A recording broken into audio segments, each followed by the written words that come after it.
Que le Dieu Tout-Puissant soit béni, que le Père soit béni, que le Fils soit béni, que le Saint-Esprit soit béni.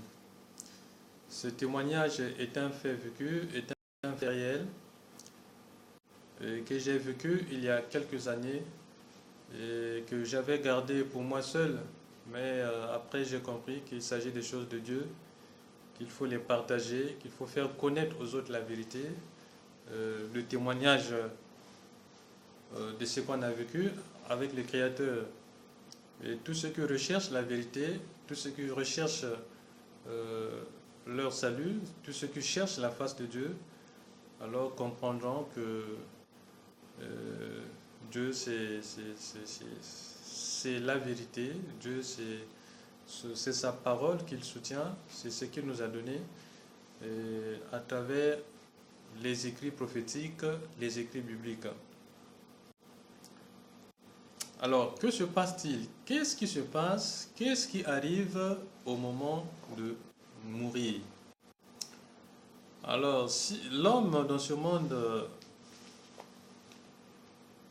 vient par la naissance biologique et quitte ce monde par la mort physique, la mort biologique. Alors, la mort étant donc un décret de Dieu, une décision de l'Éternel, le Tout-Puissant, lui qui a créé toutes choses, il a décidé dans le livre de Genèse, Genèse chapitre 2, du verset 16 au verset 17, il est écrit: Éternel Dieu donna cet ordre à l'homme, tu pourras manger de tous les arbres du jardin, mais tu ne mangeras pas de l'arbre de la connaissance du bien et du mal. Car le jour où tu en mangeras, tu mourras. Alors Dieu a donc averti Adam que devant toi se trouve le chemin de la vie et le chemin de la mort. L'obéissance à Dieu, c'est la vie. La désobéissance à Dieu, c'est donc la mort. Et Adam a choisi la mort en désobéissant à la parole de Dieu. Et il était averti que Dieu avait dit, le jour où tu mangeras ce qui t'est interdit, tu mourras. Et finalement, cette décision a été donc concrétisée. Cela s'est réalisé avec la mort d'Abel, tué par son frère Caïn. Alors, depuis lors, les êtres humains qui viennent dans ce monde terminent le parcours dans ce monde par un événement que la plupart caractérisent de douloureux, qui est la mort. Qu'arrive-t-il au moment de mourir?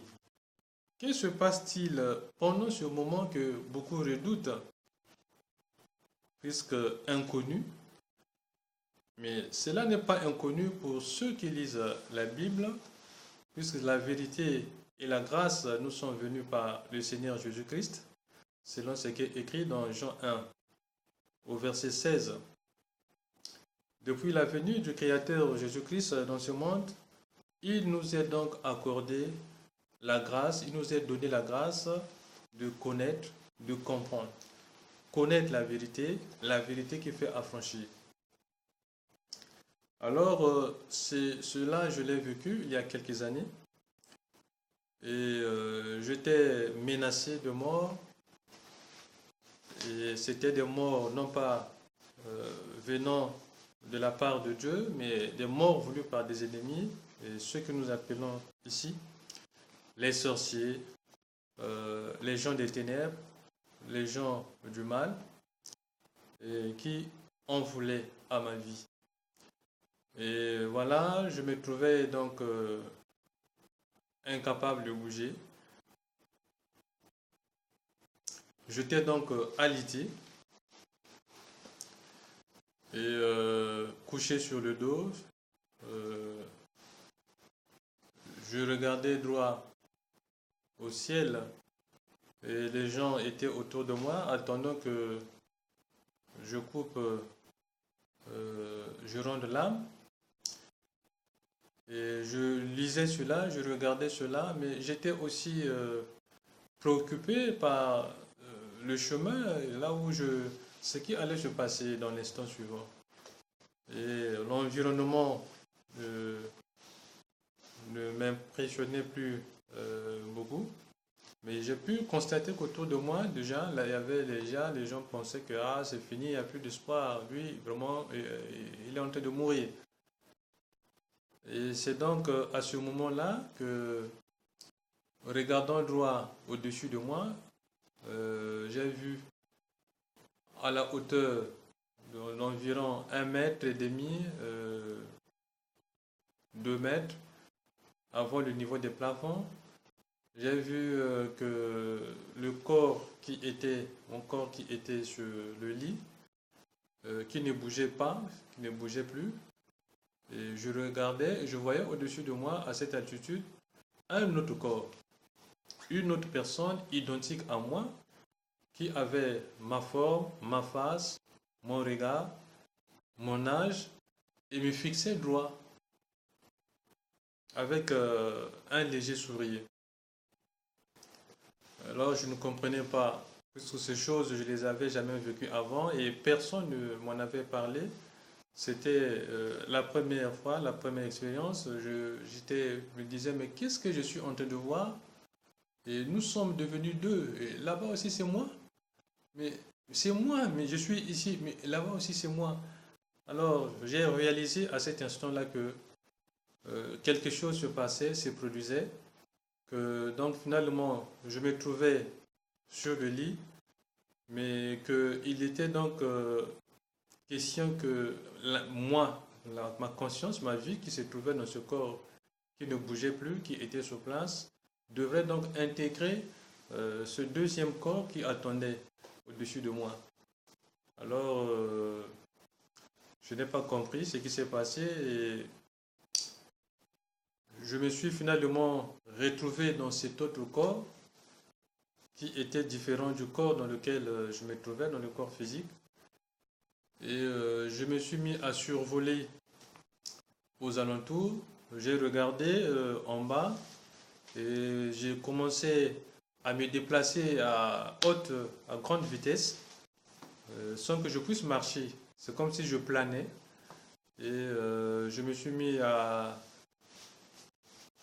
parcourir la maison, le quartier, à voir les rues, mais à une certaine altitude, pas sur la terre, mais à une certaine hauteur. Je vois le monde matériel, mais les gens ne me voient pas. Je constate que là où se trouvait le corps, alors se trouvait une veillée mortuaire. Les gens avaient organisé une veillée mortuaire pour pleurer. Alors c'était déjà la célébration de ma mort. Alors je n'ai pas compris ce qui s'est passé. Quelque temps après, je me retrouvais donc en face du Créateur, en face du Dieu. Et on me fit comprendre que voilà, le Père éternel, il est là. Et le Père éternel était donc debout. Et on me fit approcher de lui.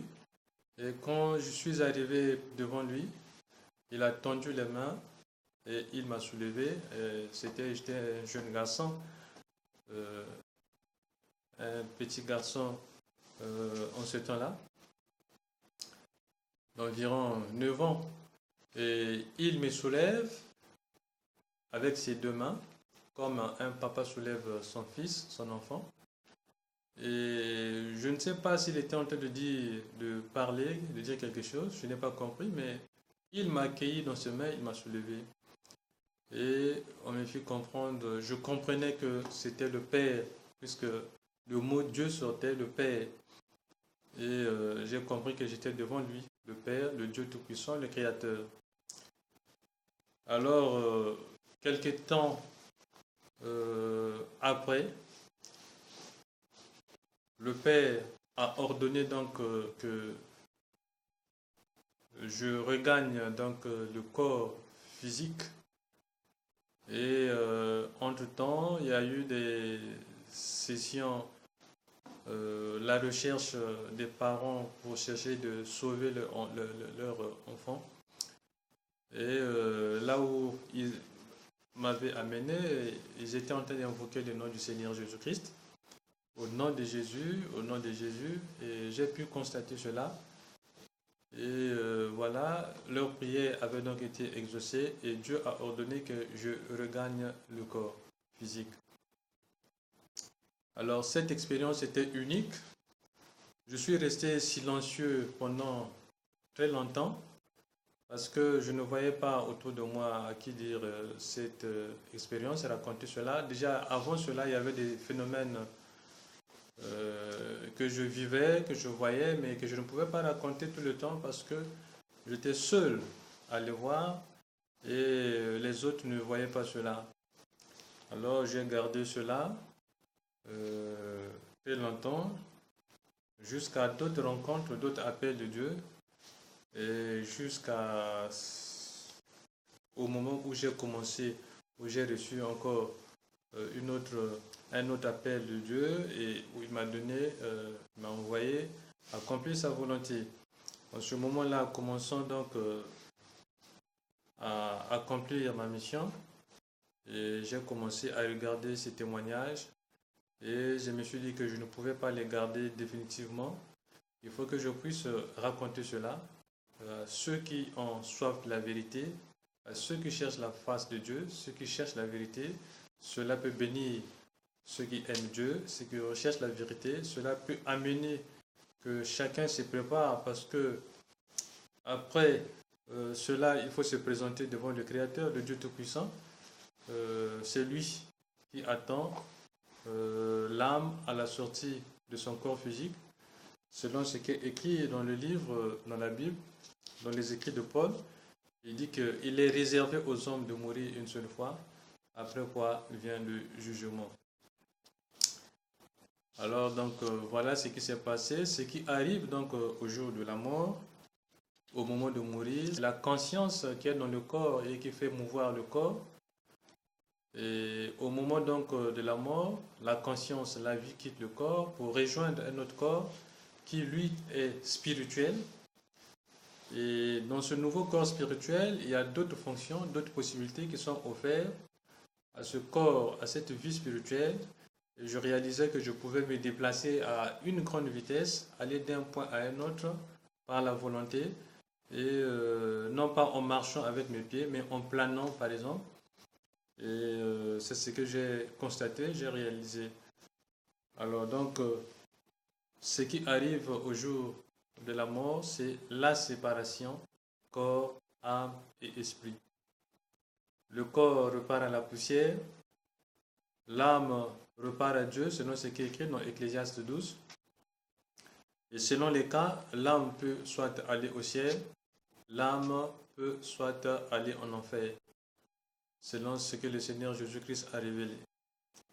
Et donc, depuis lors, j'ai complètement changé la façon de voir les choses, puisque avant, je ne connaissais pas ces choses.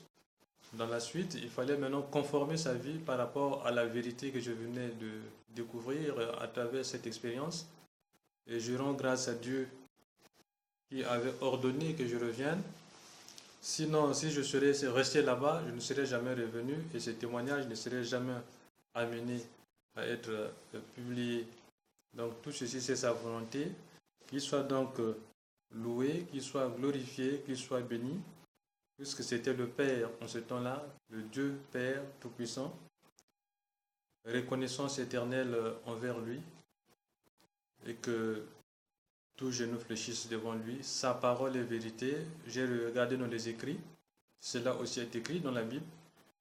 Et gloire donc soit à lui, gloire à sa parole, gloire à son esprit, le Saint-Esprit. Que Dieu soit béni. Amen.